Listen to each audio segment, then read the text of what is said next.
ஒவ்வொரு முஸ்லிமும் கண்டிப்பாக அறிய வேண்டிய குர்பானி சட்டங்கள் பற்றி இந்த வீடியோவில் பார்க்கலாம் இன்ஷா அல்லாஹ். அஸ்ஸலாமு அலைக்கும் வரஹ்மத்துல்லாஹி வபரகாத்துஹு. முஸ்லிம்கள் தங்கள் வாழ்நாளில் வசதி வாய்ப்பு ஏற்படும்போது நிறைவேற்ற வேண்டிய மிக முக்கிய கடமைகளில் ஒன்று குர்பானி, அதாவது உல்ஹியா ஆகும்.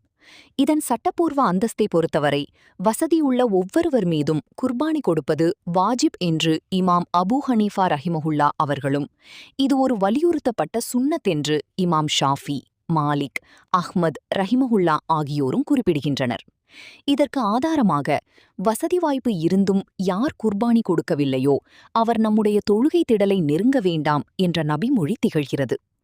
இந்த வழிபாட்டை நிறைவேற்ற முஸ்லீமாக இருத்தல், புத்தி சுவாதீனம் மற்றும் பருவ வயதை அடைந்திருத்தல் மற்றும் பெருநாள் நாட்களுக்கு தேவையான அத்தியாவசிய செலவுகள் போக உபரி பணம் வைத்திருக்கும் அளவிற்கான நிசாப் வசதி படைத்தவராக இருத்தல் போன்ற தகுதிகள் அவசியமாகும். குர்பானி கொடுப்பதற்கான நேரம் பெருநாள் தொழுகை முடிந்ததிலிருந்து 3 நாட்கள் தொடர்கிறது. யார் தொழுகைக்கு முன்பே அறுத்து பலியிடுகிறாரோ அவர் தமக்காகவே அறுத்து கொண்டார். யார் தொழுகைக்கு பின் அறுக்கிறாரோ அவருடைய வழிபாடு முழுமையடைந்துவிட்டது என்ற நபிமொழியின்படி தொழுகைக்கு முன் அறுப்பது குர்பானியாக கருதப்படாது. மேலும் குர்பானிக்குரிய பிராணிகளாக ஆடு, மாடு அல்லது ஒட்டகம் மட்டுமே இருக்க வேண்டும்.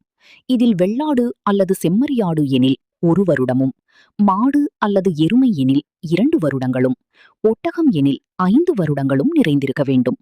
அத்துடன் தெளிவாக தெரியும் ஒற்றை கண்குருடு, நோய், நொண்டி மற்றும் எலும்புகளில் மஜ்ஜை இல்லாத அளவு பலவீனம் ஆகிய 4 குறைகள் இல்லாத ஆரோக்கியமான பிராணியாக அது இருக்க வேண்டும் என்று நபிமொழி எச்சரிக்கிறது. கூட்டுச்சேரும் சட்டங்களை பொறுத்தவரை ஒரு ஆடு ஒரு நபருக்கும் அவரது குடும்பத்தினருக்கும் மட்டுமே போதுமானதாகும். ஆனால் ஒரு மாடு அல்லது ஒட்டகத்தில் அதிகபட்சமாக 7 நபர்கள் வரை கூட்டு சேர்ந்து குர்பானி கொடுக்கலாம் என்று ஜாபிர் ரலியல்லாஹு அன்ஹு அவர்கள் அறிவிக்கிறார்கள்.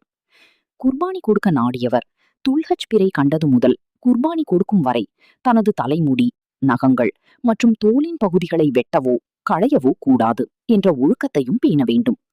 இறுதியாக அல்குரானின் வழிகாட்டுதலின்படி குர்பானி இறைச்சியை சொந்த குடும்பத்திற்கு 1 பாகம், உற்றார் உறவினர்களுக்கு 1 பாகம் மற்றும் ஏழை எளியவர்களுக்கு 1 பாகம் என 3 சமபாகங்களாக பிரிப்பது சுன்னத்தாகும். இதில் மிக முக்கிய எச்சரிக்கை என்னவெனில், பிராணியை அறுத்த கசாப்பு கடைக்காரருக்கு அவரது கூலியாக குர்பானி இறைச்சியையோ தோலையோ வழங்கக்கூடாது. கூலியை தனியாக பணமாக கொடுத்துவிட வேண்டும் என்று அலி ரலியல்லாஹு அன்ஹு அவர்கள் அறிவிக்கிறார்கள்.